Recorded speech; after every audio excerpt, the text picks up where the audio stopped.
الحمد لله نحمده ونستعينه ونستغفره ونؤمن به ونتوكل عليه ونعوذ بالله من شرور أنفسنا ومن سيئات أعمالنا من يهده الله فلا مضل له ومن يضلله فلا هادي له ونشهد أن لا إله إلا الله ونشهد أن سيدنا ومولانا محمد عبده ورسوله أرسله الله تعالى بشيرا ونذيرا بين يدي الساعة من يطع الله ورسوله فقد رشد واهتدى ومن يعص الله ورسوله فإنه لا يضر إلا نفسه وسيجزي الله الشاكرين اللهم صل على محمد وعلى آل محمد كما صليت على إبراهيم وعلى آل إبراهيم إنك حميد مجيد اللهم بارك على محمد وعلى آل محمد كما باركت على إبراهيم وعلى آل إبراهيم إنك حميد مجيد أما بعد فقد قال الله تعالى في كلامه القديم ومحكم التنزيل أعوذ بالله من الشيطان الرجيم بسم الله الرحمن الرحيم عبس وتولى أن جاءه الأعمى وما يدريك لعله يزكى صدق الله مولانا العظيم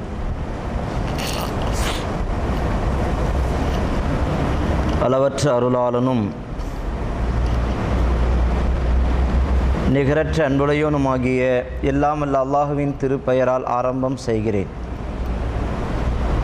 எல்லா புகழும் அல்லாஹுக்கே, சாந்தியும் சமாதானமும் சற்குண நபி நாதர் முஹம்மது ஸல்லல்லாஹு அலைஹி வஸல்லம் அவர்கள் மீதும் அவர்களது பரிசுத்த குடும்பத்தினர், உற்றார் உறவினர்கள், அருமை சஹாபா பெருமக்கள், அவர்களை பின்பற்றி வாழுகின்ற நல்லவர்கள் நாதாக்கள், உலக முஸ்லிம்கள், குறிப்பாக இங்கே வீற்றிருக்கின்ற நம் அனைவர் பேரிலும் அல்லாஹுவின் அன்பும் அருளும் என்றென்றும் நிலவட்டுமாக. பேரன்பிற்குரிய பெரியோர்களே, அருமை சகோதரர்களே, அன்பிற்கினிய தாய்மார்களே, அருமை சகோதரிகளே, அருமை நாயகம் ஸல்லல்லாஹு அலைஹி வஸல்லம் அவர்களுடைய வாழ்க்கை வரலாற்று தொடர் சொற்பொழிவின் கடைசியாக நாம் பார்த்தது உமர் ரலியல்லாஹு தஆலா அன்ஹு அவர்கள் ஈமான் கொண்டு இஸ்லாத்தில் இணைந்து விட்ட ஒரு செய்தி. இஸ்லாத்திலே இணைந்து விட்டார் உமர் என்ற செய்தி காட்டுத்தீ போன்று மக்கமா நகரத்தில் பரவிய பொழுது குறைஷி குஃபார்களெல்லாம் அலறி புடைத்தார்கள், ஆர்ப்பாட்டம் பண்ணினார்கள், ஆத்திரமடைந்தார்கள். சிலருக்கு இந்த செய்தி நம்பவே முடியவில்லை. நம்ப முடியாத, புரியாத புதிராக இருந்தது. என்ன இது? உமர் இஸ்லாத்தை ஏற்றுக்கொள்வதா? முஹம்மது ஸல்லல்லாஹு அலைஹி வஸல்லம் அவரை வெட்டி வீழ்த்துவதற்காக வேண்டி சென்ற உமர் இஸ்லாத்தை ஏற்றுக்கொண்டார் என்பதை அவர்களால் ஜீரணிக்க முடியவில்லை. இங்கே உமர் ரலியல்லாஹு அன்ஹு ஈமான் கொண்டு விட்டதற்கு பிறகு, இஸ்லாத்தை தழுவியதற்கு பிறகு நபி பெருமானார் ஸல்லல்லாஹு அலைஹி வஸல்லம் அவர்கள் புது உற்சாகம் அடைந்தார்கள்.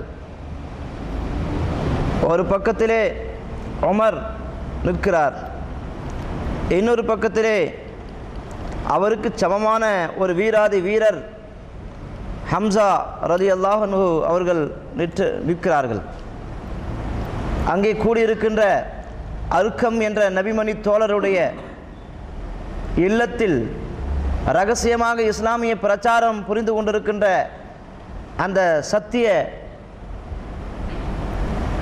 லட்சியமுடைய அந்த தோழர்களுக்கு மத்தியில் உமர் ரலியல்லாஹு அவர்கள், அருமை நபி அவர்களே, நாம் இப்போது சத்தியத்தின்பால் இருக்கிறோம், நம்மிடத்தில் தான் தெளிவான சத்தியம் இருக்கிறது. எனவே நாம் யாரை கண்டும் எவரை கண்டும் அஞ்ச வேண்டியது இல்லை. எனவே நாம் இப்போது அச்சமின்றி துணிவோடு நாம் மக்காவிற்குள் பிரவேசிக்கிறோம். ஹரம் ஷரீஃபுக்குள் பிரவேசித்து அந்த காபாவின் அல்லாஹுவை நாம் தரிசிக்கப் போகிறோம், வணங்கப் போகிறோம். வாருங்கள் என்று அழைப்பு கொடுக்கிறார்.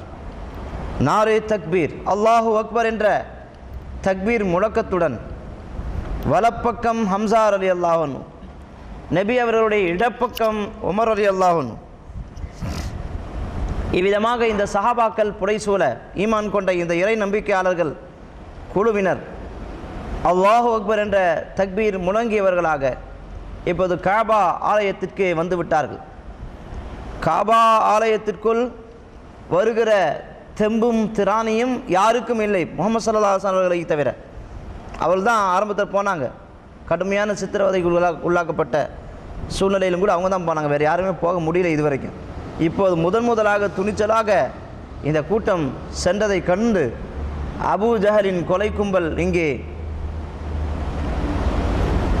இதை நசுக்குவதற்கும் அழிப்பதற்கும் என்னவெல்லாம் திட்டங்கள் இருக்கின்றனவோ அத்தனை திட்டத்தையும் தீட்டி இவர்களை பூண்டோடு ஒழித்து கட்ட வேண்டும் என்ற திட்டத்திலே செயல் நடவடிக்கைகளிலே இறங்கினார்கள். இதன் பிறகு இஸ்லாம் நாளொரு மேனியும் பொழுதொரு வண்ணமாக பரவத் தொடங்கியது. இந்த செய்தி அரபின் பல பகுதிகளுக்கும் ஊடுருவி சென்றது. புதிய இந்த மார்க்கத்தை குறித்து பலவிதமான செய்திகள், இஸ்லாத்தை அறிந்து கொள்ள வேண்டும் என்ற ஆர்வம், இவையெல்லாம் மக்களிடத்திலே பல பகுதிகளிலேயும் மக்கள் இதை குறித்து சுவையாகவும் ஆர்வத்தோடும் இந்த செய்திகளை எல்லாம் புரிந்து கொள்ள தொடங்கினார்கள். இங்கே அபூ லஹப் இன்னும் மோசமான நெருக்கடிகளை எல்லாம் தர ஆரம்பித்தார்.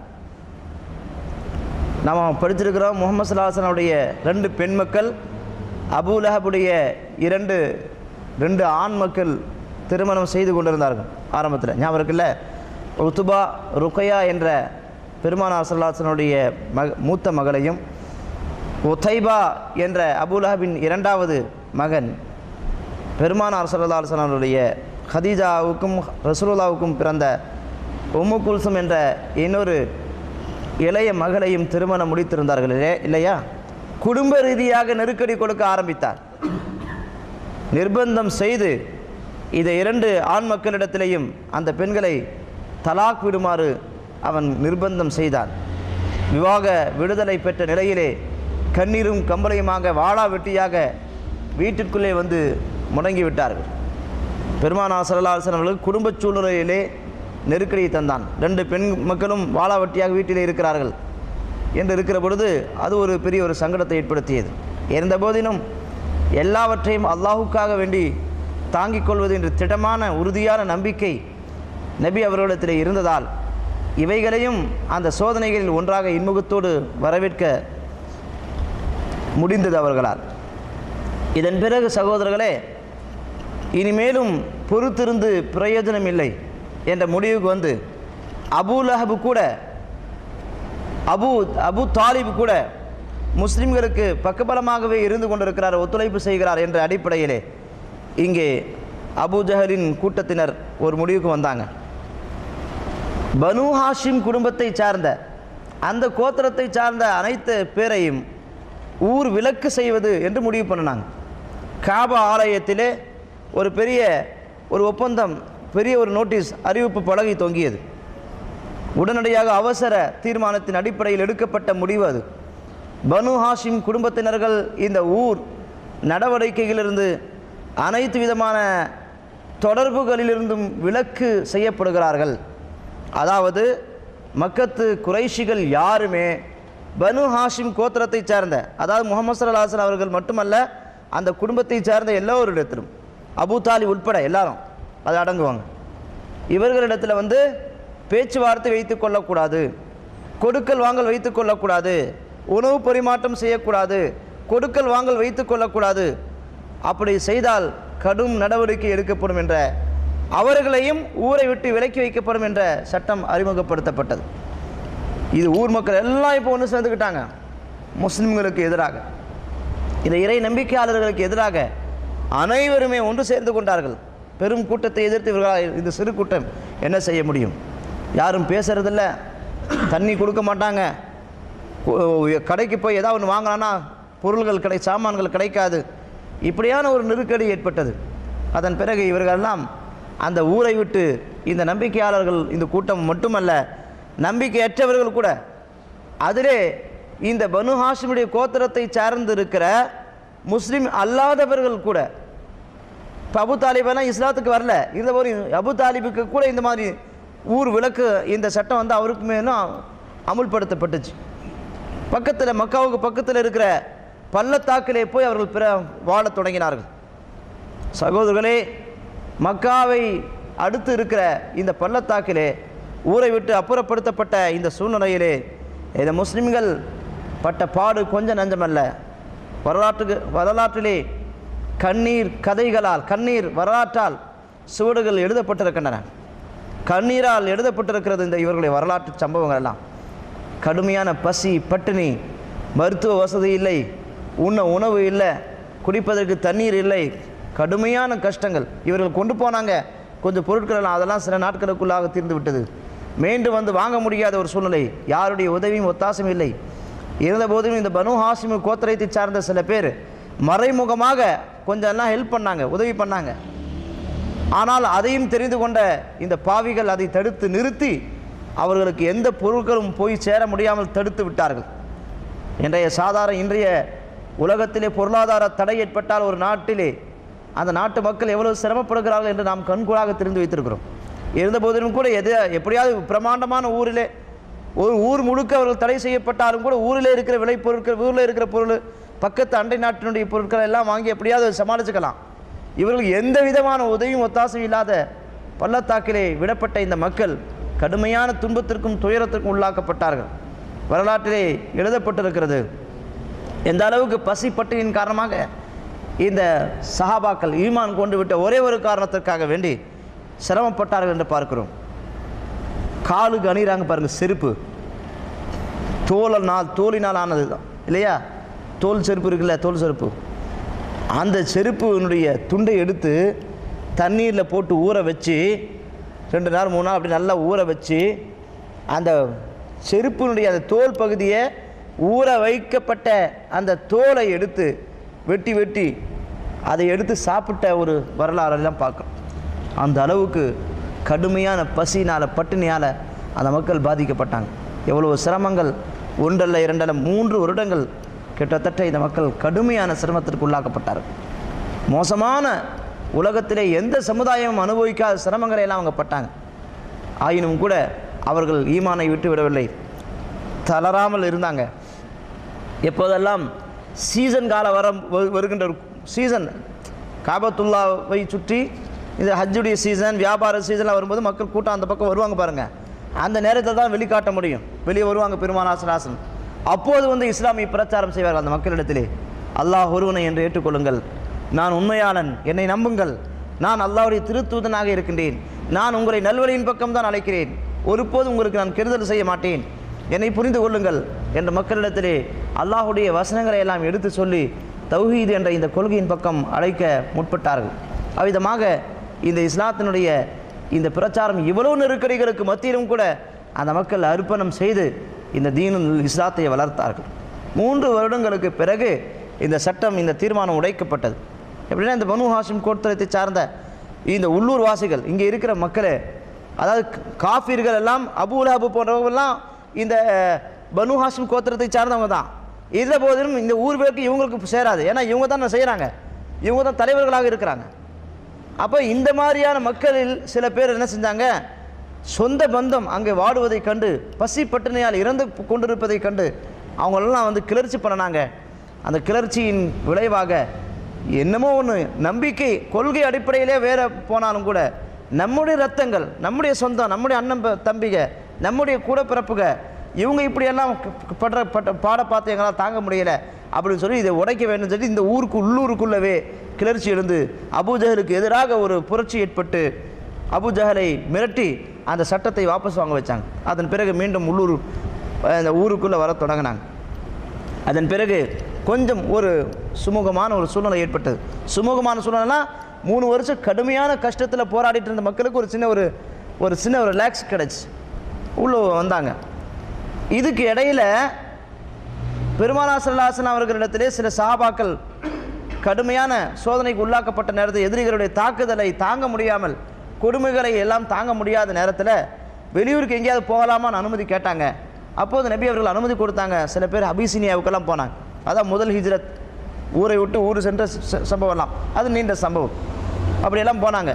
திரும்பவும் இந்த சட்டம் உடைக்கப்பட்டது பிறகு திரும்பவும் மீண்டும் வந்தாங்க. ஆனால் மீண்டும் இங்கே பிரச்சனை ஏற்பட்ட போது மீண்டும் திரும்பி செல்ல வேண்டிய சூழ்நிலை. இப்படி பலவிதமான அலைக்கழிக்கப்பட்டார்கள் முஸ்லிம்கள், நம்பிக்கை கொண்ட ஒரே ஒரு காரணத்திற்காக வேண்டி. அதன் பிறகு இங்கே பெருமானார் ஸல்லல்லாஹு அலைஹி வஸல்லம் அவர்கள் இஸ்லாமிய பிரச்சாரம் பண்ணினாங்க. இஸ்லாத்துக்காக வேண்டி, இந்த ஹஜ்ஜுக்காக வேண்டி வந்து கொண்டிருக்கிற மக்களிடத்திலே இஸ்லாமிய பிரச்சாரம் பண்ணினார்கள். மறைமுகமாக, ரகசியமாக, இப்படி பல கோணங்களிலேயும் இவருடைய தாக்குதல்களும் அதிகமாக கட்டவிழ்த்து விடப்பட்டிருந்தது.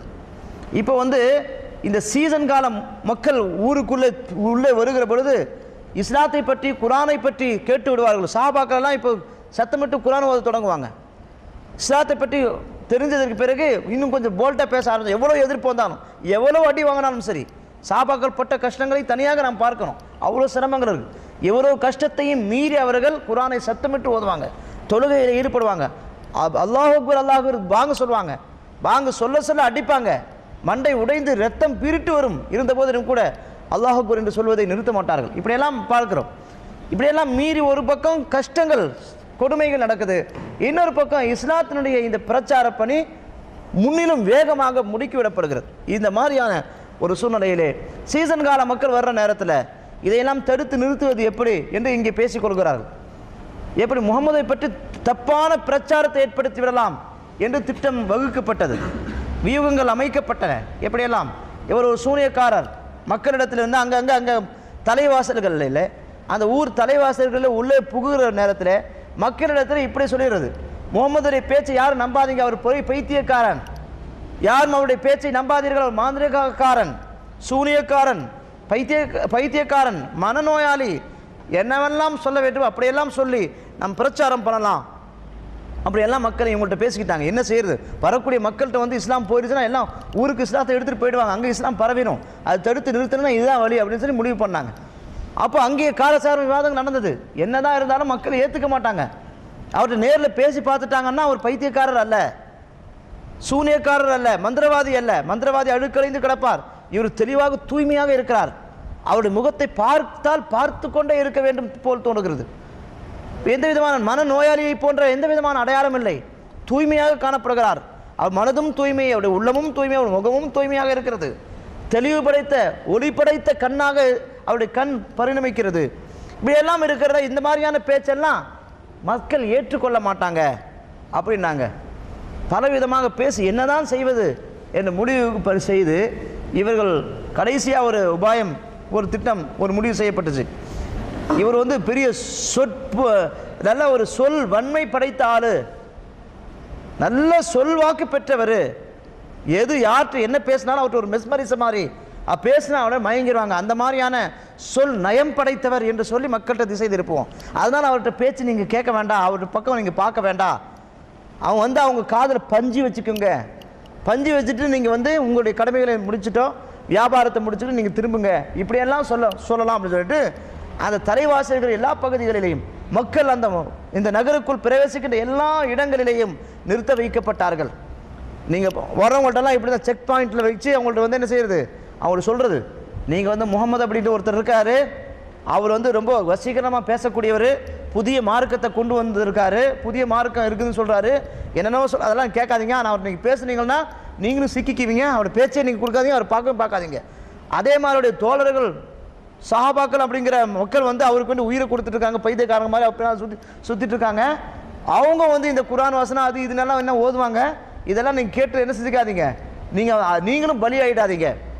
எனவே நாங்கள் தருகின்ற இந்த காட்டன், இந்த பஞ்சு, இது போன்ற பொருளை நீங்கள் வைத்து அடைச்சி கொள்ளுங்க, இங்கே இந்த நாட்டை இந்த ஊரில் இருக்கிற வரைக்கும் இது நீங்கள் இப்படி இது ஃபாலோ பண்ணுங்க, இப்படியெல்லாம் சொல்லி எல்லோருக்கும் பஞ்சு கொடுக்கப்பட்டுச்சு. ஒவ்வொருவரும் பஞ்சு கொடுக்கப்பட்ட சூழ்நிலையிலே அவன் சுற்றினாங்க எல்லா பக்கம்.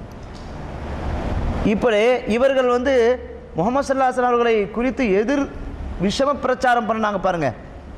இந்த விஷம பிரச்சாரமே இஸ்லாமிய வளர்ச்சிக்கு ஒரு ப்ளஸ் பாயிண்ட்டாக அமைஞ்சு போச்சு. இவையெல்லாம் கேட்க கேட்க இந்த மக்களுக்கு என்ன சொல்வன்மை படைத்தவர்னு சொல்கிறாரு, பெரிய சொல்லாற்றல் பெற்றவர்கள் பேசி தான் பார்ப்போமே, பார்க்கலாம் அவர் நம்மளெல்லாம் ஏமாற்ற முடியுமா, நான்லாம் கரெக்டாக இருப்பேன், இப்படி ஒவ்வொருத்தரும் நினச்சான். என்னால் ஏமாற்ற முடியும், எவ்வளோ தான் பேசினாலும் நான் என்னுடைய பாயிண்ட்டை நான் விட்டு கொடுக்க மாட்டேன், பார்ப்போமே அவர் பேசி தான் பார்ப்போமே, பேசுகிறதுனால அப்படி மயங்கிடுவோமா, அதெல்லாம் நடக்குமா அப்படின்னு நினச்சிட்டு வரவன் என்ன செஞ்சான், நேராக அந்த முகமது யாரும் பார்க்க ஆரம்பித்தான். யார் முகமது, யார் புதுசாக மார்க்கம் யாருன்னு சொல்கிறேன், இங்கே முகமது எங்கே இருக்குவார், அந்த மக்கள் எங்கே இருக்காங்க, அவங்க என்ன தான் சொல்கிறாங்க பார்க்கலாமே, இப்படின்னு மக்களுக்கு இவர்களே ஒரு புதிய பிரச்சாரத்தை பண்ணுற மாதிரி ஆப்போச்சு.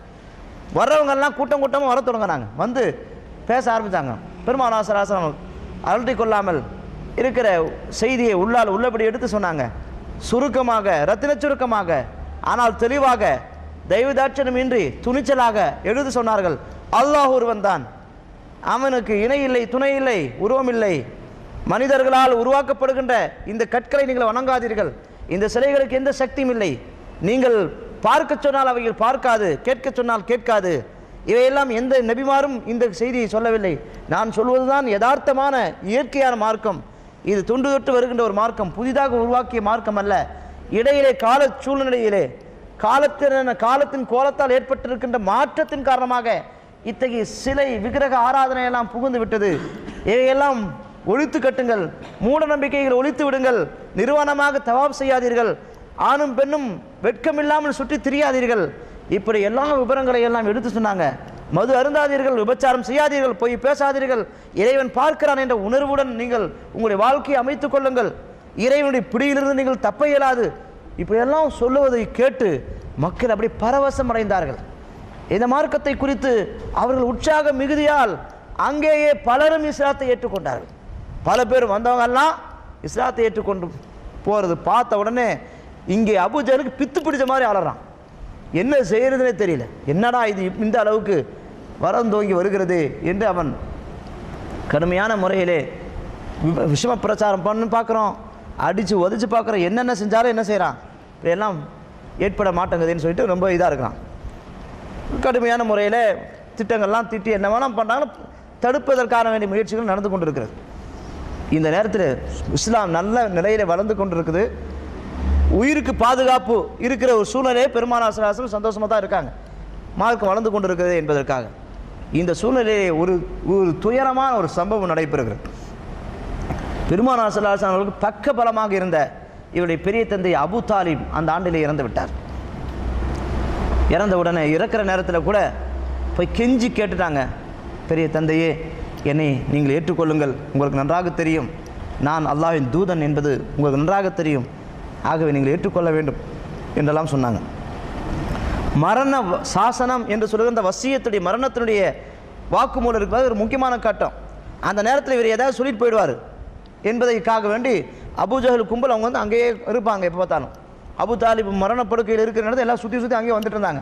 இவர் ஒரு பெரிய புறமுகர் வேறு, ஏதாவது சொல்லிட்டு போயிட போகிறார் அப்படின்றதுக்காக வேண்டி இங்கேயும் பார்க்குறாங்க. முகமது ஸல்லல்லாஹு அலைஹி வஸல்லம் அவங்களையும் பார்க்குறாரு.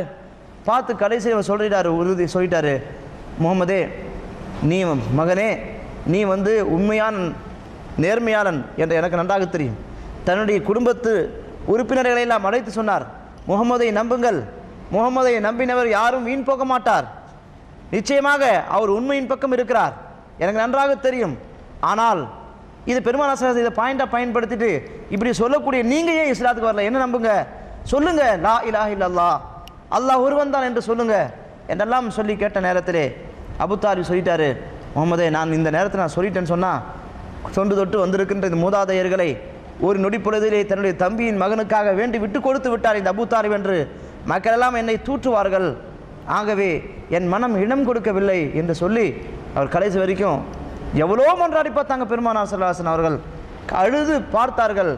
இருந்தபோது அபூ தாலிப் எப்படியாவது மீட்டு கொண்டு வந்து விட வேண்டும், அவரை சுவர்க்கத்தை நரகத்திலிருந்து காப்பாற்றி விட வேண்டும் என்று பெருமானார் ஸல்லல்லாஹு அலைஹி வஸல்லம் அவர்கள் செய்த அத்தனை முயற்சிகளும் வீணாகி விட்டன. அவர் இறந்து விட்டார். அதன் பிறகு அல்லாஹ் தஆலா சில வசனத்தை எல்லாம் இறக்கினா, இன்னக லா தஹ்தி மன் அஹ்பப்த, நபியே நீங்கள் விரும்பியவர்களை ஒருபோதும் ஹிதாயத்தின் பக்கம் நேர்வழியின் பக்கம் கொண்டு வந்து விட முடியாது.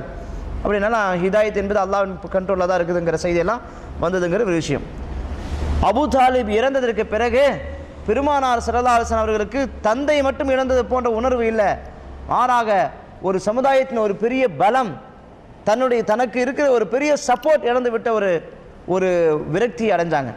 அதே வருஷத்தில் கொஞ்ச நாளைக்கு அப்புறம் தன்னுடைய அருமை மனைவி அன்னை ஹதீஜா ரலியல்லாஹு தஆலா அன்ஹா அவர்களும் இறந்து விட்டார். இதுவும் இவர்களால் நிலை கொள்ள முடியவில்லை. அந்த வரலாற்று அந்த நேரத்தில் கடுமையான துக்கம், பெருமானார் ஸல்லல்லாஹு அலைஹி வஸல்லம் ஏற்பட்டிருக்கின்ற துக்கம் எல்லாம் ஸ்தம்பிச்சு போயிட்டாங்க. ஒன்றுமே செய்ய முடியாமல் அப்படின்னு நிற்கதில் விடப்பட்டு விட்டாங்க. மக்கள் குழந்தைங்க எல்லாம் வந்து வாழாவட்டிய வீட்டில் இருக்குது, குடும்பத்தில் பிரச்சனை, பொருளாதாரம் பூரா இஸ்லாத்துக்காக அர்ப்பணிச்சிட்டாங்க, செலவு பண்ணுறது பெரிய தொகையெல்லாம் ஒன்றும் கிடையாது, நமக்கு எந்த சப்போர்ட்டும் இல்லாத ஒரு சூழ்நிலை உணர்ந்தாங்க, வெறுமையை உணர்ந்தாங்க. இந்த வரலாற்றிலே இந்த செய்தி இருக்குது. இந்த ஆண்டிலே அபு தாலிபும் ஹதீஜாவும் இறந்து விட்ட இந்த துயரமான இந்த நிகழ்ச்சியை தாங்கி இருக்கின்ற இந்த வருடத்தை வரலாற்று ஆசிரியர்கள் ஆமுல் ஹுசன், துக்க ஆண்டு என்று வர்ணிக்கிறாங்க. துக்க ஆண்டு என்று வரலாற்றிலே இடம்பெற்றிருக்கிற சகோதரர்களே, அந்த அளவுக்கு கடுமையான துயரமான நிகழ்ச்சி. இந்த 2 பேரும் இறந்ததுக்கு பிறகு அவ்வளவுதான், குறைஷி குஃபார்களுக்கு சொல்ல வேண்டியதே இல்லை. எந்த அளவுக்கு அவர்கள் போக வேண்டுமோ அந்த அளவுக்கு போனாங்க. கடுமையான முறையில் நடந்து கொண்டாங்க. சஹாபாக்களை எல்லாம் கடுமையான முறையில் நடந்துக்கிட்டாங்க. பெருமானார் ஸல்லல்லாஹு அலைஹி வஸல்லம் அவர்களை எல்லாம் எந்த மாதிரி பண்ணணுமோ அந்த மாதிரியெல்லாம் பண்ண ஆரம்பித்தாங்க. காபத்துல்லா பக்கமே வர விடலை. கழுத்து பிடிச்சி திருகிறது, ரசூலுல்லாஹ் போயிட்டு இருப்பாங்க, ஒருத்தர் ஓடி வருவான், அவனை தங்கி எடுத்து கழுத்து பிடிச்சி திருக்கி அப்படியே திருகுவான். பெருமானார் ஸல்லல்லாஹு அலைஹி வஸல்லம் நாக்கு வெளியே வந்துடும், கண்கள் பிதுங்கி நிற்கும், ஒன்றுமே செய்ய முடியாமல் நிற்பாங்க. திருப்பி தாக்க மாட்டாங்க, சபிக்க மாட்டாங்க. உன்னை காப்பாற்றுகின்ற ரப்பு வரட்டும், உன்னுடைய அல்லாஹ் வரட்டும், காப்பாற்றட்டும், நான் என்னுடைய தெய்வத்தின் மீது சாட்சியாக சொல்கிறேன், நான் தான் இப்போது ஓங்கி நிற்கிறேன், நீ என்ன சொல்கிறாய் எல்லாம் சொல்லுவாங்க. பெருமானார் ஸல்லல்லாஹு அலைஹி வஸல்லம் அப்படி முடிச்சது கீழே விழுந்து விடுவார்கள். இப்படியெல்லாம் கொடுமைகள் அக்கிரமங்கள் கட்டவிழ்த்து விடப்பட்ட நேரத்தில் இங்கெல்லாம் ஒன்றுமே ஏற்றுக்கொள்ள முடியாது. இந்த 2 பேரும் போனது பிறகு ஒன்றுமே செய்ய முடியல. இஸ்லாமிய பிரதம் அப்படியே ஸ்தம்பிச்சு போச்சு, யாருக்கும் இன்னும் செய்ய முடியல. இப்போது மக்கள் எல்லாம் ஒன்று சேர்ந்து விட்டார். குறைஷி காஃபிர்கள், அந்த மக்கத்தினுடைய அனைத்து குறைஷிகள் ஒன்று சேர்ந்து விட்டார்கள். எனவே இந்த மைனாரிட்டியான இருக்கின்ற இந்த நம்பிக்கையாளர்களால் ஒன்றும் செய்ய முடியவில்லை. இறுதியாக பெருமானார் ஸல்லல்லாஹு அலைஹி வஸல்லம் அவர்கள் சிந்தித்து இறுதியிலே ஒரு முடிவு செய்தார்கள். சரி, இந்த மக்கள் ஏற்றுக்கொள்ளவில்லை, பக்கத்தில் இருக்கின்ற தாயிஃப் நகரவாசிகளாவது ஏற்றுக்கொள்வார்கள் என்று சொல்லி தாயிஃபுக்கு போனாங்க. நடந்து போனாங்க. தன்னுடைய ஒரு வரலாற்று குறிப்பில் எப்படி இருக்குது, தன்னுடைய மகனார் வளர்ப்பு பிள்ளை ஜெயிதையும் அழைத்து கொண்டு போனாங்க. போய் அந்த மக்களிடத்திலேயாவது அந்த மக்களாவது என்னை ஏற்றுக்கொள்வார்களா என்ற ஒரு ஏக்கம், இந்த ஏக்கத்தோடு அந்த மக்களை அணுகுகிறார்கள். அங்கே 3 பேர் உட்கார்ந்து பேசிகிட்டு இருக்காங்க. போய் அவங்கள்ட்ட போய் சொல்கிறாங்க, இஸ்லாத்தை பற்றி சொல்கிறாங்க. நான் அல்லாஹ்வின் தூதர், அல்லாஹ் ஒருவன், ஏற்றுக்கொள்ளுங்கள் என்றெல்லாம் சொல்லி அவர்களை எல்லாம் பிரச்சாரம் பண்ண நேரத்தில் அதை 3 பேரில் ஒருத்தன் கேட்குறான், ஓ நீர்தான் அல்லாஹ்வின் தூதரோ, இறை தூதர் என்று சொல்லப்படுகின்ற நபர் நீதானா? ஒரு இறை தூதராக இருப்பவருக்கு ஒரு சாதாரண ஒரு கோவேறு கழுதை கூட கிடைக்கவில்லையா பயணம் செய்வதற்கு? வாகனம் செய்வதற்கு நடந்து தான் வர வேண்டுமா? இறைவனுக்கு இவ்வளவுதான் வல்லமையா, இவ்வளவுதான் சக்தியா என்று கிண்டல் அடித்தான். இன்னொருவன் சொன்னான், ஓ நீர் இறை தூதராக இருந்தால் உண்மையான இறை தூதராக இருந்தால் நான் உன்னிடத்தில் பேசுவதற்கு எனக்கு தகுதி இல்லை. நீ இறை தூதராக இல்லைன்னு வச்சுக்க, உனக்கு என்னிடத்தில் பேசுவதற்கு தகுதி இல்லை. இப்படி ஒருத்தன் சொன்னான். இன்னொருத்தன் சொன்னான், இவ்வளோ பேர் இருக்கிற கூட்டத்தில், இவ்வளோ லட்சக்கணக்கான மக்கள் வாழக்கூடிய இடங்கள்ல பகுதியில் உன்னை தான் அல்லாஹுக்கு, இறைவனுக்கு தூதராக நியமனம் செய்வதற்கு கிடைத்தானா? உன்னைதான் அல்லாஹுக்கு கிடைச்ச ஒரு ஆளாக கிடைச்சதா இறை தூதரா? வேறு யாரும் கிடைக்கலையா? இப்படி சொன்னான். எல்லாம் நொந்து போனாங்க பெருமானார் ஸல்லல்லாஹு அலைஹி வஸல்லம். அதன் பிறகு அவர்கள் மக்களிடத்திலே சொன்னாங்க, பார் ஒருத்தர் நம்ம ஊருக்கு வந்திருக்காரு, எல்லாம் அங்கெல்லாம் முடிச்சுட்டு இப்படி வந்திருக்கிறாரு. அந்த ஊர் மக்கள் அவர்களால் ஏற்றுக்கொள்ள முடியவில்லை. இவர் உண்மையான ஆளாக இருந்தால், இவரின் பக்கம் உண்மை இருக்குமானால் அந்த மக்காவாசிகள் ஏற்றுக்கொண்டிருப்பார்களே. மக்காவாசிகள் நிராகரித்தது எதற்கு அடையாளமாக இருக்கிறது? இவர் ஒரு போலி என்பதற்குரிய அடையாளமாகும். அந்த மக்கள் நிராகரித்து விட்டார்கள். அங்கே இவருடைய பருப்பு வேகலை, இந்த பக்கம் வந்துட்டாரு, இங்கே வந்து நமக்கு வெளிக்கெடுக்க வந்துட்டாரு, நாம் உஷாராக இருக்கணும் அப்படின்னு சொல்லி மக்களை தூண்டி விட்டாங்க. மக்களை தூண்டி விடுவது மட்டுமல்ல, சிறுவர்களை விட்டு தூண்டி விட்டாங்க. பெருமானார் ஸல்லல்லாஹு அலைஹி வஸல்லம் கல்லால் அடிப்பது, போகும்போது கல்லால் அடிப்பது, பெருமானார் ஸல்லல்லாஹு உட்கார்ந்து அங்கே அடிக்கிறது, எழுந்து அடிப்பாங்க. பெருமானார் ஸல்லல்லாஹு ஓடுவாங்க, ஓடுனா கூட அவர் விடமாட்டாங்க. கூடி இருந்த அத்தனை பேர்களும் விரட்டி அடிப்பாங்க. சிறுவர்களை விட்டு கல்லால் எரிந்து அவர் உடல் மேனியெல்லாம் இரத்த நாணங்களாக, இரத்த காயங்களாக ஆகிவிட்டது. பெருமானார் தலை தெறிக்க ஓடினாங்க. ஸைதை ஒன்றும் சொல்லலை, செய்யலை. இவங்க பெருமானார் ஸல்லல்லாஹு அலைஹி வஸல்லம் ஓடுவதை கண்டு அந்த மக்கள் கூடி நின்று கை கொட்டி ஆரவாரம் செய்து சிரித்தார்கள். அதோ பார், இறை தூதர் ஓடுகிறார், இறை தூதர் ஓடுவதை பாருங்கள் என்று கேலியும் நையாண்டியமாக இருந்தார்கள். பெருமானார் ஸல்லல்லாஹு அலைஹி வஸல்லம் மூர்ச்சித்து கீழே விடுவாங்க. அப்போ உடல ஒருத்தன் வந்து தூக்கி விடுவான். தூக்கி விட்டவுடன் திரும்பவும் கல்லால் அடிப்பாங்க. இப்படியெல்லாம் சித்திரவதை செய்தார்கள். கடுமையான முறையிலே சித்திரவதை செய்து அந்த நேரத்திலெல்லாம் ஜிப்ரீல் அலைஹிஸ்ஸலாம் வந்து காப்பாற்றலாம் வந்தாங்க என்றும் வரலாற்றிலே பதிவு செய்யப்பட்டிருக்கும் நடவடிக்கைகள். இந்த மக்களை நான் அழித்து விடுகின்றேன் என்றெல்லாம் சொன்ன நேரத்திலே, வேண்டாம் ஜிப்ரீலே, நான் அதற்காக வரவில்லை. இந்த மக்கள் என்னை புரிந்து கொள்ளாமல் போனால் என்ன, இவர்களுக்கு பிறகு வருகின்ற சந்ததிகளாவது என்னை பற்றி புரிந்து கொள்வார்கள். ஆகவே வேண்டாம், நான் ஒருபோதும் சபிப்பதற்காகவோ இவர்களை பழி வாங்குவதற்காகவோ வஞ்சம் தீர்ப்பதற்காக வேண்டி நான் வரவில்லை என்று சொல்லி தடுத்த நிகழ்ச்சியெல்லாம் இதனுடைய பின்னணியிலே இருக்கிறது. இது போன்று ஏராளமான துன்பங்களும் துயரங்களும் அடுக்கடுக்காக வந்தது.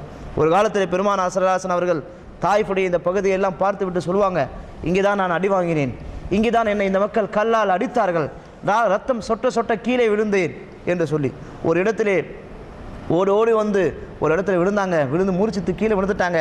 அதன் பிறகு எழுந்து கண்களை திறந்து பார்க்குறாங்க, உடவெல்லாம் இரத்த காயங்களோடு. இப்போது அவர்களுக்கு நான் எந்த முகத்தை கொண்டு இப்போது குறைஷிகளை நான் பார்ப்பேன், இந்த மக்காவிலிருந்து மக்கா மக்கள் ஏற்றுக்கொள்ளவில்லை என்பதற்காக வேண்டி நான் இந்த தாயிஃபுக்கு வந்தேன், தாயிஃப் நகரவாசிகளாவது என்னை ஏற்றுக்கொள்வார்கள் என்று எதிர்பார்ப்பு என்னிடத்தில் இருந்தது. இந்த மக்கள் என்னை இப்படியும் செய்து விட்டார்கள். இந்த இரத்த காயங்களோடு கிழிந்த உடைகளோடு நான் மிகவும் மோசமான இந்த சூழ்நிலையிலே இந்த மக்கா குறைஷிகளை பார்த்தால் இன்னும் அவர்கள் ஏளனமாக என்னை எண்ணுவார்களே என்று நான் கலங்கி போய் நின்றேன். யா அல்லாஹ், இந்த மக்களுக்கு ஹிதாயத்தை கொடு, இந்த மக்களுக்கு நேர் வழி காட்டு, இந்த மக்கள் உன்னை புரியும்படியாக நீ செய் என்று நான் மனமுறையை பிரார்த்தனை செய்த இடம் என்றெல்லாம் பிற்காலத்திலே பெருமானார் ஸல்லல்லாஹு அலைஹி வஸல்லம் சொல்லி காட்டினாங்க. அந்த நேரத்தில் சொல்லுவாங்க, இந்த இடத்துல தான் அப்போது முஸ்லீம் ஆகாத ஒரு நபர், அப்போ பிறகு முஸ்லீம் ஆயிட்டார், முஸ்லீம் ஆகாத ஒரு நபர் இவரை பார்த்து, பெருமானாரை பார்த்து தண்ணீர் என்று முனகி கொண்டிருக்கின்ற பெருமானாரை பார்த்து கொஞ்சம் பரிதாபப்பட்டார்.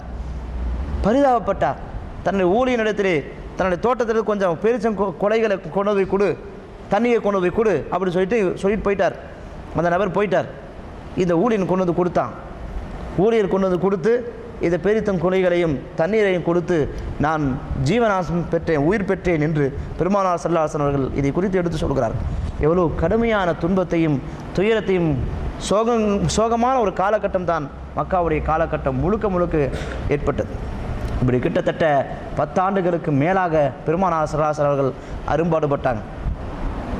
அதன் பிறகு மேராஜ் என்ற சம்பவம் வந்துச்சு. பெருமானார் ஸல்லல்லாஹு அலைஹி வஸல்லம் அவர்கள் நபி பட்டம் கிடைச்சி ஒரு 10 வருஷத்துக்கு கழிச்சு மேராஜோட சம்பவம். இது இன்னும் ரொம்ப விதமான பெரிய ஒரு சிக்கலை ஏற்படுத்திச்சு. முஸ்லீம்கள் நிறைய வந்துருக்காங்க, காஃபிர்களோட குறைஷ் காஃபிர்களுடைய நிறைய தொல்லைகளும் இருக்குது. இதுக்கடையில் அல்லாஹு தாலா இவர்கள் ஒரு ஆறுதலை ஏற்படுத்துவதற்காக வேண்டி விரும்பினான். பெருமானார் ஸல்லல்லாஹு அலைஹி வஸல்லம் அவர்கள் நொந்து போன நேரம், ஒன்றுமே செய்ய முடியாமல் ஸ்தம்பித்து போன நேரம், மக்கள் யாரும் ஏற்றுக்கொள்ளவில்லை என்று இருக்கின்ற நேரத்தில் அல்லாஹ் தாலா விண்ணேற்ற பயணத்திற்கு ஏற்பாடு செய்தார். பெருமானார் ஸல்லல்லாஹு அலைஹி வஸல்லம் அவர்கள் இந்த மேராஜ் என்ற சம்பவம், வானலோக யாத்திரை, இந்த பயணம் ஏற்பட்டது. இது சம்பந்தமான விளக்கமாக உங்களுக்கு ஏற்கனவே ஒரு சொற்பொழிவு நிகழ்த்தப்பட்டிருக்கிறது.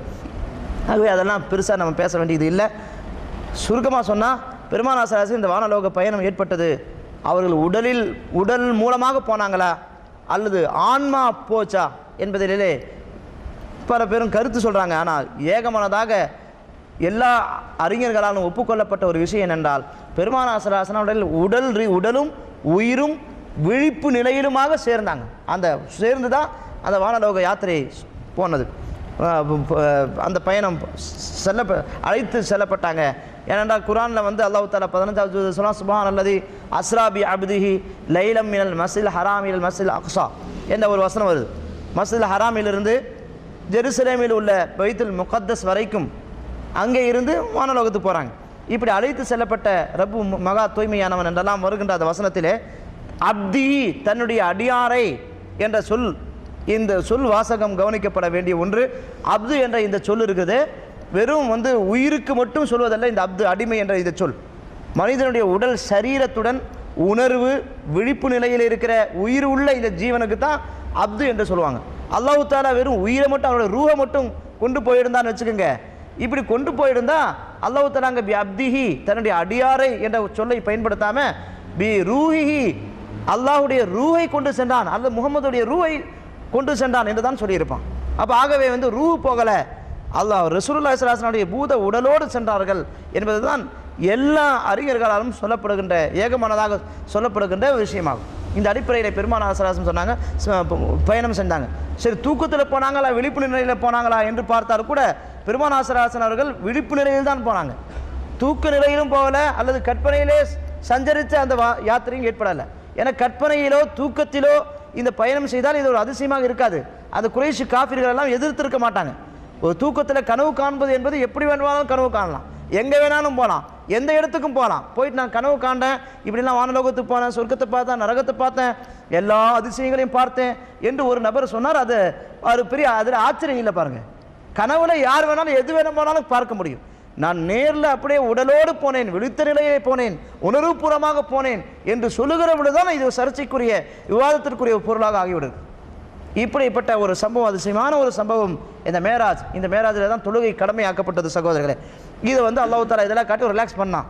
பெருமானார் ஸல்லல்லாஹு அலைஹி வஸல்லம் ரொம்ப சந்தோஷமாக போச்சு. மனிதனுக்கு ஒரு ரிலாக்ஸ் ஏற்படுது, எங்கேயாவது வருஷத்துக்கு ஒரு தடவை ஊர் சுற்று போகிறோம் இல்லையா, அந்த மாதிரி பெருமானார் ஸல்லல்லாஹு அலைஹி வஸல்லம் கடுமையான துக்கத்தில் இருந்த நேரத்தில் அல்லாஹ் தஆலா ஒரு ரிலாக்ஸ் ஏற்படுத்தி இந்த பயணத்தை நான் ஏற்படுத்தினான். இவ்வளோ பெரிய பிரமாண்டமான அற்புதங்களை எல்லாம் பார்த்த பிறகு இன்னும் அவர்களுடைய ஈமான் வலுப்பெற்றது. அவர்கள் இன்னும் எந்த கஷ்டத்தையும் எந்த சிரமத்தையும் தாங்குவதற்கு தயாராகிவிட்டார்கள். அந்த தயார் நிலையிலே வர்றாங்க. மக்கள்கிட்ட எடுத்து சொல்கிறாங்க, இதையும் சொல்லி ஆகணுமே, இவங்க என்னென்னலாம் அல்லாஹ்விடத்திலிருந்து அறிவிப்பு செய்யப்படுகிறதோ அதையெல்லாம் உலக மக்களுக்கு எடுத்து சொல்ல வேண்டிய கடமை இவர்களுக்கு இருக்குது பாருங்க. இது எடுத்து சொன்ன உடனேயே பலவிதமான பிரச்சனைகள் புதிதாக முளைத்தன. பலவிதமான பிரச்சனைகள். குறைஷ் குஃபார்கள் எல்லாம் பாத்தியா சொன்னது சரியா போச்சு, ஏ முஸ்லிம்களே இன்னுமா இவரை நம்புகிறீர்கள்? ஒரே இரவிலே வானத்துக்கு போனாராம், 7 வானங்களை கடந்தாராம், சொர்க்கத்தை பார்த்தாராம், நரகத்தை பார்த்தாராம், பலவிதமான அதிசயங்களை காட்சிகளை எல்லாம் பார்த்து விட்டு திரும்பி வந்தாராம். இதுவெல்லாம் சாத்தியமா? மனிதன் வானத்துக்கு செல்ல முடியுமா, பறக்க முடியுமா? இங்கே இருந்து பைத்துல் முக்கத்தஸ் போனாராம். பைத்துல் முக்கத்தஸ் 1 மாத தூர பயணம், ஒட்டகத்திலே பெருவேகத்திலே சென்றாரும் கூட. எவ்வளோ விரைவாக செல்கின்ற ஒரு ஒட்டகத்திலே சென்றால், தொடர்ந்து சென்றால் கூட 1 மாத காலம் ஆகும். இது 1 மாத கால ஆக பயண தொலை தூரத்திலே இருக்கிற இந்த பைத்துல் முகத்தஸை ஒரு சில செகண்டை போயிட்டு வந்துட்டாருன்னு சொல்வது எப்படி சாத்தியம்? முஸ்லீம்களை இன்னுமா நம்புறீங்க, இன்னுமா அவர் கூட இருக்கிறீங்க அப்படின்னு சொல்லி திசை திருப்ப பார்த்தான். கை கொண்டு சிரிக்க ஆரம்பித்து விட்டான். முடிந்து போச்சு, முகமதுக்கு பைத்தியம் தான் பிடித்து விட்டது, பிரமை பிடித்து விட்டது இதெல்லாம் சொல்ல ஆரம்பித்து விட்டாங்க. இப்போ எல்லாம் பலவிதமான பிரச்சனை. இதில் பல முஸ்லீம்கள் கூட இதை முர்த்தத்தாகி மீண்டும் இஸ்லாத்தை விட்டு வெளியேறிவிட்டார்கள். இப்படியெல்லாம் போனாங்க. இப்படியெல்லாம் அந்த அளவுக்கு மூளைச்சாய்வு செய்யப்பட்டார்கள் அவர்கள். இப்படி இருக்குமா, இப்படியெல்லாம் சாத்தியமா என்று அவர்கள் நம்பி அப்படியெல்லாம் ஆனாங்க. அதன் பிறகு வேறன்ட்டு ஆர்கியூமெண்ட் பண்ண வந்தாங்க. முகமது, நீங்கள் பைத்துல் முகத்தஸ் போனதா சொல்கிறீங்களே, இங்கே எப்போவுமே வியாபார நிமித்தம் போனவங்க. முகமது ஸல்லல்லாஹு அலைஹி வஸல்லம் அவர்கள் வெளிநாட்டுக்கு எங்கேயுமே பயணம் செல்லவே இல்லை. சிரியாவுக்கு அங்கே வியாபாரத்துக்கு அங்கங்கே போனது இல்லாமல் இந்த அளவுக்கு பயணம் பெருமானார் ஸல்லல்லாஹு அலைஹி வஸல்லம் போகவே இல்லைங்க, போகவே இல்லை. ஆகவே இவர்கள் சர்வசாதாரணம் எப்போதும் பைத்துல் முகத்தஸ் போய் கொண்டிருக்கின்ற பலரும் ஆர்கியூமெண்ட் பண்ண ஆரம்பித்தாங்க. நீங்கள் பைத்துல் முகத்தஸ் போனீங்களாமே, நான் கேள்விப்பட்டோமே, சொல்லுங்க பார்க்கலாம், அங்கே எத்தனை வாசல் இருக்குது, எத்தனை தூண் இருக்குது, எல்லாம் சொல்ல ஆரம்பித்தான். இதெல்லாம் பார்க்க முடியுமா? அவங்க போனது வேறு விஷயத்துக்கு, தூண்களை எண்ணுவதற்கா? இப்போ நம்மளே இருக்கிறோம், ஆஜார் எடுத்துக்கிறாங்க, எப்போ பார்த்தாலும் பள்ளியில் இருக்காங்க, 5 வகுத்து பள்ளியில் இருக்காங்க. இப்போ அவங்கள்ட்ட கேட்குறேன் நான், இந்த பள்ளிவாசல் எத்தனை தூண் இருக்குன்னு சொல்லுங்க பார்க்கலாம். சொல்லுவாங்களா? சொல்ல முடியாது. இனிமேல் சொல்லலாம் 1 2 3 4 இப்படி எண்ணி சொல்லுங்க. யாராவது சொல்ல முடியும்? திடீர்னு சொல்ல பார்க்கலாம். சொல்ல முடியாது. நம்ம நான் எனக்கே சொல்ல முடியாது. நான் இங்கே தானே இருக்கிறேன், என்கிட்ட கேளுங்க, எனக்கு சொல்ல முடியாது, எண்ணி பார்க்கணும். ஏன் சகோதரர்களே, தூணை எண்ணுவதில்லை நம்முடைய வேலை. ஆனால் ஒரு தூணை எண்ணிட்டோன்னு வச்சுக்கோங்க, அப்புறம் மறக்காது. அதானே உண்மை. அப்போ மனிதன் அந்த மூட்டில் போகிறதில்ல. இவன் இப்படியெல்லாம் விஷம பிரச்சாரம் பண்ணாங்க. எத்தனை தூண் இருக்குது, எத்தனை தலைவாசல் இருக்குது, இப்படியெல்லாம் சொல்ல ஆரம்பித்தாங்க. அப்போது பெருமானார் செய்து அதில் ஹதீஸ், பெரிய விரிவான ஹதீஸ் இது. அப்போ பெருமானார் ஸல்லல்லாஹு சொன்னாங்க, நான் அதையெல்லாம் சற்றும் எதிர்பார்க்கவே இல்லை, ஆயினும் கூட நான் அல்லாஹ்விடத்தில் பிரார்த்தனை செய்தேன். அல்லாஹ் தஆலா அப்படியே அந்த பைத்துல் முகத்தஸை என் கண் முன்னால் நிறுத்தினான். பார்த்து பார்த்து சொன்னேன், இங்கே தூண் இருக்குது, இங்கே இந்த விஷயம் இருக்குது, அப்படி இப்படின்னு சொன்னோன்னே அவன் பிரமிச்சு போயிட்டான். அல்லாஹ் தஆலா எடுத்து காட்டினான் பெருமானார் ஸல்லல்லாஹு அலைஹி வஸல்லம். அப்போ தான் எடுத்து காட்டுறான். அது முந்தி அவங்களுக்கு அது இல்லை. ஏன்னா அங்கே நிறைய நபிமார்கள் அங்கே போனாங்க, அவங்களுடைய விஷயமே வேறையாக இருந்தது. இப்படியெல்லாம் பிரச்சாரம் பண்ணாங்க. முஸ்லிம்கள் கூட தடம் புரண்டு போகிற அளவுக்கு ஒரு பெரிய இது ஏற்பட்டது. இதில் கூட ஸ்டடியாக இருந்தவங்க தான் யார்? அபூபக்கர் சித்திக் ரலியல்லாஹு. அபூபக்கர் சித்திக் ரலியல்லாஹு இதில் கூட ஸ்டடியாக இருந்தாங்க. அவரும் அப்போ வெளியூரில் போயிட்டு வர்றாரு. வரட்ட அவங்கள்ட்ட பிடிச்சாங்க, என்ன அபூபக்கரே இன்னுமா கூட உட்காந்து உரசிட்டு இருக்கிற, இப்போதான் உரசிட்டு கிடக்குறிய, அவர் அடிக்க வந்தால் ஓடி வந்துடுற, அவரோடையும் அப்படியே நகமும் சதையுமாக இருக்கிற, உயிரை கொடுக்க தயாராக இருக்கிற, மக்களை குடும்பத்தை அர்ப்பணிக்க தயாராக இருக்கிற, உன்ன மாதிரி பிரியத்திற்குரிய உலகத்திலே யாரும் இருக்க மாட்டாங்க போட்டிருக்குது. இப்படியெல்லாம் இருக்குது. இன்னும் நம்புற பாரு. அவரும் மேராஜ் போனாராம், வானத்துக்கு போனாராம், வந்தாராம் போனாராம் சொன்ன உடனே யார் சொன்னா இது அல்லமீனா அவங்க சொன்னாங்களா? அவங்க சொன்னா அப்பீல் கிடையாது, கண்டிப்பாக போயிருப்பாங்க. கண்டிப்பாக நான் உண்மைப்படுத்துகிறேன் என்று சொன்னாங்க அபூபக்கர் சித்திக் ரலியல்லாஹு தஆலா. இந்த மனுஷனை திருத்த முடியாது, இவனுக்கும் சேர்ந்து பிடிச்சிக்கிட்டு ஓடி போயிட்டான். அதனால தான் பெரும் அபூபக்கர் சித்திக் ரலியல்லாஹு அவர்களுக்கு பேர் என்ன தெரியுமா? சித்திக் என்ற பேர் அன்னையிலிருந்து தான். அவங்களுக்கு இது வரைக்கும் என்ன பேர்? நம்ம கூட பயான்களை முந்தி சொல்லும்போது கூட அப்துல் காபா என்று தான் சொன்னோம். அவருக்கு அவங்க தகப்பனார் அபு குஹாஃபா, அவருடைய தகப்பனார் வச்ச பேர் என்ன? அப்துல் காபா, காபாவின் அடிமை என்று தான் பேர். அப்படி பேர் வைக்கலாமான்னு கேட்டாது. இதெல்லாம் அது இஸ்லாத்துக்கு முந்தி உள்ள பேர். காபாவுடைய அடிமைன்னு வைக்கக்கூடாது, அப்துல் முத்தலீப் பேர் வைக்கக்கூடாது, முத்தலீபின் அடிமை வைக்கக்கூடாது, முகமது ரசூல் அப்துல் ரசூல் வைக்கலாமா? ரசூலுல்லாவுடைய அடிமை வைக்கக்கூடாது, குலாம் ரசூல் வைக்கிறாங்கல்ல, குலாம் ரசூல் ரசூலுடைய அடிமை வைக்கக்கூடாது, பேரெல்லாம் வைக்கக்கூடாது. அப்துல்லா அல்லாவுடைய அடிமை வைக்கலாம், அப்துல் ரஹ்மான் வை, அப்துல் மலிக் வை, இப்படி அல்லாவுக்கு அடிமை என்று தான் வைக்கலாம், இருக்கட்டும். இப்போ வந்து அபூபக்கர் சித்திக் அவர்களுக்கு என்ன பேருங்க? அப்துல் காபான் பேர். இப்போ சித்திக் என்ற ஒரு பெயர் பெருமானார் ஸல்லல்லாஹு அலைஹி வஸல்லம் கொடுக்கப்பட்டுச்சு. ஏன்னா வந்து பார்க்கவே இல்லை, வந்து கேட்டு கூட சொல்லலை, அங்கே எங்கேயும் விஷயத்தை தெரிஞ்சுக்கிட்டாரு. சரி நான் ஒன்று கன்ஃபார்ம் பண்ணிக்கிறேன், நான் முகமது ஸல்லல்லாஹு அலைஹி வஸல்லம் போய் பார்த்துக்கிட்டு கேட்டுட்டு அப்புறம் சொன்னேன். இங்கே கேட்டாங்க, இது யாருப்பா உனக்கு சொன்னா? முகமது தான் சொன்னார். நல்லா சொல்லு, யார் சொன்னா? வேறு யாரும் சொன்னாங்களா? முகமது ஸல்லல்லாஹு அலைஹி வஸல்லம் சொன்னாங்க. முகமது அவர் தான், நான் கேட்டு தான் இப்போ வர்றேன், நாங்கள்லாம் போய் அறிக்கை வேண்டாம் பண்ணிட்டு தான் வர்றோம், அவர் அப்படி தான் சொல்கிறாரு. அவங்க சொன்னால் அது உண்மை தான், அது நம்பாது, அது நம்புறதுக்கு வேறு அப்பீலே கிடையாது. இப்படின்னு சொன்ன உடனே அப்படியே பிரமிச்சு போயிட்டாங்க. என்னால் இப்படிப்பட்ட ஒரு பற்று இருக்குது. அப்போ அபூபக்கர் சித்திக் என்ற பேர் அப்போ தான் வந்துச்சுங்க. இன்னொரு விஷயம், பெருமானார் ஸல்லல்லாஹு அலைஹி வஸல்லம் அவர்கள் மீது அபூபக்கர் சித்திக் ரலியல்லாஹு தஆலா அவர்களுக்கு எவ்வளோ பாசம் இருந்தது என்பதுக்கு இது ஒரு எடுத்துக்காட்டு. கதீஜா இறந்ததுக்கு பிறகு பெருமானார் ஸல்லல்லாஹு அலைஹி வஸல்லம் உலகமே வெறுத்து போச்சுன்னா அவங்களுக்கு வந்து குடும்ப வாழ்க்கையிலே பெரிய ஒரு மோசமான ஒரு பூஜ்யம் வெற்றிமை ஏற்பட்டு விட்டது. பிள்ளைகளை பராமரிப்பதற்கும் குடும்பத்தை வளர்ப்பதற்கும் இது பண்ணுறதுக்கும் எல்லாம் தேவைப்படுது, மனைவி தேவைப்படுது. பெருமானார் ஸல்லல்லாஹு அலைஹி வஸல்லம் அவர்களுக்கு பல மனைவியர், இதுக்கெல்லாம் தெளிவான விளக்கங்கள் இருக்குது. வேறு சந்தர்ப்பங்களில் இன்ஷா அல்லாஹ் நம்ம தெளிவாக அதை நம்ம பற்றி சொல்லுவோம். ஒவ்வொன்றுக்கு காரணம் இருக்குது. இன்னொன்று வந்து என்னென்னா, இப்போதைக்கு இது மட்டும் தெரிஞ்சுக்கங்க, பல மனைவியருக்கு காரணம் என்னென்னா, இஸ்லாமிய பிரச்சனைகள், இஸ்லாமிய சட்டங்கள் வெறும் ஆண்களுக்கு மட்டும் இல்லை, பெண்களுக்கும் தான். பெண்களுக்காக உள்ள மார்க்க சட்டங்களை ஆண்களிடத்திலிருந்து பெண்கள் கற்றுக்கொள்ள இயலாது. அது மட்டுமல்ல, நம்முடைய மார்க்கம் தடுக்குது வேற. நேருக்கு நேராக கண்டதெல்லாம் செக்ஸ் விஷயமா, குளிப்பு விஷயமா, இப்படியெல்லாம் ஒரு பெண் வந்து கேட்டு கிடக்க முடியாது பாருங்க. அப்போ இயற்கையிலே இருக்கின்ற அந்த வெட்க சுபாவம் அவங்களை தடுத்து விடும். எனவே மார்க்கம் போய் சேராமலே இருந்து விடும். பெண்களுக்காக இருக்கின்ற சட்டங்கள், பெண்களுக்காக இருக்கின்ற பலவிதமான சட்டங்கள் அவங்களுக்கு தெரியலன்னா அவங்களுடைய இஸ்லாமே இல்லாமல் போயிடும். அடிப்படை குளிப்பு பற்றி தெரியணும். குளிப்பு எப்போ விதியாகும், எந்த மாதிரி நேரத்தில் குளிப்பு விதியாகாது, குளிப்பு விதியானால் அது எப்படி குளிக்க வேண்டும், எப்படி குளித்தால் குளிப்பு நிறைவேறாது, இப்போ மாதவிடாய் விஷயங்கள், பிரசவ தீட்டு விஷயங்கள், இது போன்ற எல்லா விஷயங்களையும் ஒரு பெண் தெரிஞ்சிருக்க வேணும். நோம்பு கலாவாகிற விஷயம், தொழுகை கலாவாகிற விஷயம், இப்படி அதாவது மாதத்தீட்டு ஏற்படுகின்ற சூழ்நிலையிலே ஒரு குறிப்பிட்ட நாட்களுக்கு பிறகு வருகின்ற அந்த தீட்டுக்கு என்ன பேர், அந்த நேரத்தில் தொழுகணுமா வேண்டாமா, பலவிதமான சட்டங்கள் சிக்கல் எல்லாம் இருக்குது. பெண்களிடத்தில் இந்த விஷயங்கள் யார் சொல்லுவா? அப்போ பெண்கள் வந்து பெண்கள் சம்பந்தமான விஷயங்களை பெண்களிடத்தில் கேட்டுக்கொள்வது ஈஸியாக இருக்கும். எனவே தான் பல மனைவிகள் தேவைப்படுவது இது ஒரு பிரதானமான ஒரு காரணம். இதில் ஆயிஷா சித்திகா ரலியல்லாஹு தஆலா அவர்களுக்கு இஸ்லாத்திலே மிக முக்கிய பங்கு ஒன்று இருக்கு. அபூபக்கர் சித்திக் ரலியல்லாஹு தஆலா வந்து கேட்டாங்க, அல்லாஹ்வின் தூதரே என்னுடைய மகளை நீங்கள் மனம் முடிச்சுக்கோங்கன்னு கேட்டாங்க. திருப்பி கேட்டாங்க, என்ன மனம் முடிச்சுக்கோங்க. ரசூலுல்லாஹி ஸல்லல்லாஹு அலைஹி வஸல்லம் யோசித்து கடைசியில் வந்து கபூல் பண்ணிட்டாங்க. அல்லாஹ்வுடைய உத்தரவு வந்த பிறகு அதை ஏற்றுக்கொண்டாங்க. அப்போ ஆயிஷா சித்திகாவுக்கு எத்தனை வயசு தெரியுமா? 8 வயசு. பெரும் ஆயிஷா சித்திகா ரலியல்லாஹு தஆலா அன்ஹா அவர்களை மனம் முடித்ததற்கு பிறகு இஸ்லாத்திலே ஏராளமான சட்ட பிரச்சனைகள் உலகத்திற்கு கிடைத்தன. அறிவு சுரங்கமாக இருந்தார்கள் ஆயிஷா சித்திகா ரலியல்லாஹு. கல்யாணம் ஆகிற நேரத்தில் பொம்மையை வச்சு விளையாண்டுட்டு இருப்பாங்க, ஆனால் கூட சரியான மெமரி பவர், அப்படியே யூகிக்கிற காரணம், எந்த ஒரு விஷயத்தை ஏன் எதுக்கு எப்படி இப்போ எல்லாம் துல்லியமாக மார்க்கத்தை தெரிஞ்சு விளக்கமாக எடுத்து சொல்லக்கூடிய ஒரு அற்புத ஆற்றல் பெற்றவர்களாக அந்த ஆயிஷா சித்திகா ரலியல்லாஹு தஆலா அவர்கள் 2000க்கும் மேற்பட்ட ஹதீஸ்கள் அவர்கள் மனப்பாடம் செய்திருந்தாங்க. 2000க்கு மேற்பட்ட ஹதீஸ்கள் மனப்பாடம் இல்லை, 2000க்கு மேற்பட்ட ஹதீஸ்களை விளக்கி இருக்கிறாங்க. பெரும் சஹாபாக்கள் எல்லாம் பெருமானார் ஸல்லல்லாஹு அலைஹி வஸல்லம் காலத்திற்கு பிறகு அவர்களுக்குள்ளாக பிரச்சனைகள் ஏற்படுகிற பொழுது, மார்க்க விஷயங்களில் கருத்து மோதல்கள் வேறுபாடுகள் ஏற்படுகிற பொழுது அன்னை ஆயிஷா சித்திகா ரலியல்லாஹு தஆலா அன்ஹா அவரிடத்தில் தான் விளக்கங்களை கேட்டிருக்கிறாங்க.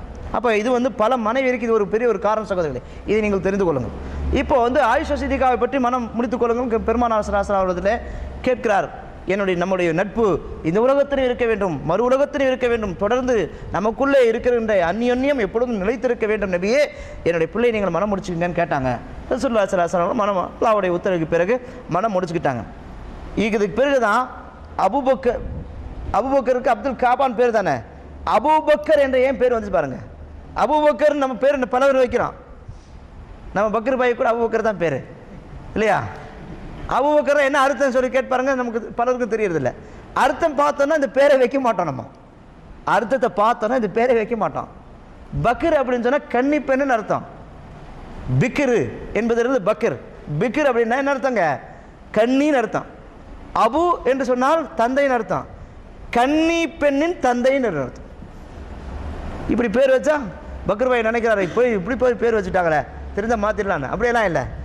இது அந்த சஹாபியுடைய நேசத்திற்காக, அவர்களுக்கு செய்கின்ற ஒரு மரியாதைக்காக வேண்டியும், அவரை போன்று நாமும் இஸ்லாத்தில் ஒரு நெஞ்சுறுதி உள்ளவராக இருக்க வேண்டும் என்பதற்காக வேண்டியும் அந்த பேர் ஒரு பரக்கத்திற்காக வைக்கப்பட வேண்டும், கண்டிப்பாக வைக்கப்பட வேண்டும். உமருடைய பெயரை வையுங்கள், உஸ்மானுடைய பெயரை வையுங்கள், பேரெல்லாம் நீங்கள் மாற்றி ஏதோ எதுக்கு மாறாக வச்சு, அதனால தான் நம்ம பிள்ளைங்க உருப்படி இல்லாமல் போகுது.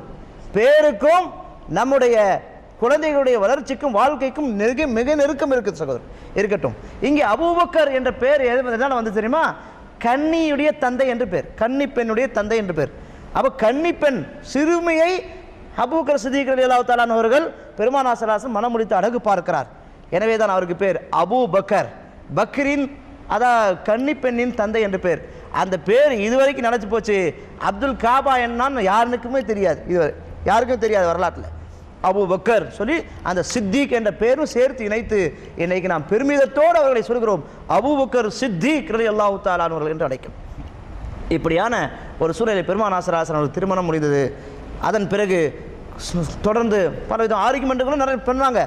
நீ ஒரு நபியாக இருந்தால் அதெல்லாம் குரான் நிறைய வசனம் அதெல்லாம் எடுத்த பல செய்திகள் போகும், அப்படியே போயிடும். அதனால தான் இப்போ நான் ரொம்ப ஷார்ட் பண்ணி கட் பண்ணி கொண்டு வரவங்கள நிறைய கேட்குறாங்க, இங்கே அறிவு வேணும், சொர்க்கத்திலிருந்து அறிவு வேணும், இங்கே ஒரு மாளிகை கட்டு பார்க்கலாம், அவனை நபியை ஏற்றுக்கிறோம், இப்படியெல்லாம் பலவிதமான ஆர்குமெண்ட் நிறைய பண்ணாங்க.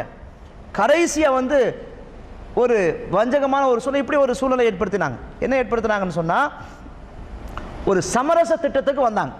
என்னென்னமோ செஞ்சு பார்த்தாங்க, இஸ்லாம் வளர்ச்சி அடைவது நிறுத்த முடியவில்லை.